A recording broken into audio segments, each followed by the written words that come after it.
ସୁନ୍ଦର ସରଳ ଏବଂ ସଂକ୍ଷିପ୍ତ ଓଡ଼ିଆ ରଚନା ବନ୍ଦେ ମାତରମ୍। ସର୍ବପ୍ରଥମେ ଉପକ୍ରମ। ବନ୍ଦେ ମାତରମ୍ ହେଉଛି ଭାରତର ସ୍ୱାଧୀନତା ସଂଗ୍ରାମର ଏକ ଅମର ମନ୍ତ୍ର।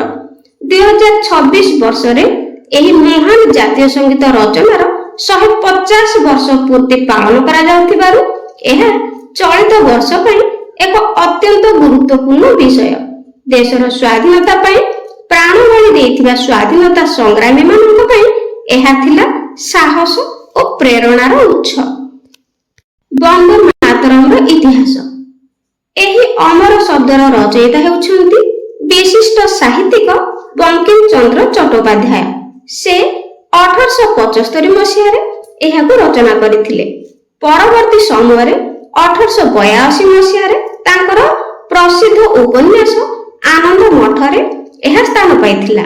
ସଂସ୍କୃତ ଓ ବଙ୍ଗଳା ଭାଷାର ମିଶ୍ରଣରେ ଏହା ଏକ ଭକ୍ତିପୂତ ସଙ୍ଗୀତ ଭାବେ ଲିଖିତ। ସ୍ୱାଧୀନତା ସଂଗ୍ରାମରେ ଭୂମିକା। ଭାରତୀୟ ସ୍ୱାଧୀନତା ସଂଗ୍ରାମରେ ଏହି ସଙ୍ଗୀତ ଏକ ଶକ୍ତିଶାଳୀ ଅସ୍ତ୍ର ଥିଲା। ବଙ୍ଗଭଙ୍ଗ ଆନ୍ଦୋଳନ ସମୟରେ ଏହା ସଂଗ୍ରାମୀମାନଙ୍କ ମୁଖ୍ୟ ନାରା ଥିଲା। ବ୍ରିଟିଶ ସରକାର ଏହି ଗୀତ ଗାଇବା ଉପରେ ପ୍ରତିବନ୍ଧକ ଲଗାଇଥିଲେ ମଧ୍ୟ ସଂଗ୍ରାମୀମାନେ ଲାଠି ଓ ଗୁଳିମାଡ଼ ସହି ବନ୍ଦେ ମାତରମ୍ ଗାନ କରୁଥିଲେ।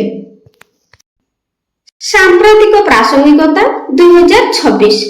ଆଜି ଭାରତ ଏକ ବିକଶିତ ଦେଶ ହେବା ଆଡ଼କୁ ଅଗ୍ରସର ହେଉଛି। 2025-26 ମସିହାରେ ବନ୍ଦେ ମାତରମ୍‌ର 150ତମ ବର୍ଷ ଅବସରରେ ଦେଶବ୍ୟାପୀ ବିଭିନ୍ନ କାର୍ଯ୍ୟକ୍ରମ ଆୟୋଜନ କରାଯାଉଛି। ଏହା ଆଜିର ଯୁବପିଢ଼ିଙ୍କୁ ଦେଶପ୍ରେମ ଓ ଏକତା ପାଇଁ ନିଶ୍ଚିତ ଭାବରେ ପ୍ରେରଣା ଯୋଗାଇବ। ଉପସଂହାର ବା ଶେଷ କଥା। ବନ୍ଦେ ମାତରମ୍ ଆମ ମାତୃଭୂମିର ଏକ ବନ୍ଦନା। ଏହା ଆମକୁ ଶିକ୍ଷା ଦିଏ ଯେ ଦେଶ ମାତୃକା ସର୍ବୋପରି। ଆମ ସମସ୍ତଙ୍କର କର୍ତ୍ତବ୍ୟ ଏହି ସଙ୍ଗୀତର ସମ୍ମାନ ରକ୍ଷା କରିବା ଉଚିତ, ଯାହା ଭାରତର ଭବିଷ୍ୟତ ପାଇଁ ଅତ୍ୟନ୍ତ ଗୁରୁତ୍ୱପୂର୍ଣ୍ଣ ଅଟେ। ପିଲାମାନେ ରଚନାଟି ପସନ୍ଦ ଆସିଥିଲେ କମେଣ୍ଟରେ ନିଶ୍ଚିତ ଜଣାଇବେ। କାଲିର ଏସେ ରାଇଟିଂ କମ୍ପିଟିସନରେ କେଉଁମାନେ ଯୋଗ ଦେଉଛ ବା ଭାଗ ନେଇଛ ମୋତେ ତାଙ୍କର ନାଁ ନିଶ୍ଚିତ ଭାବରେ ଜଣାଇବ। Thank you.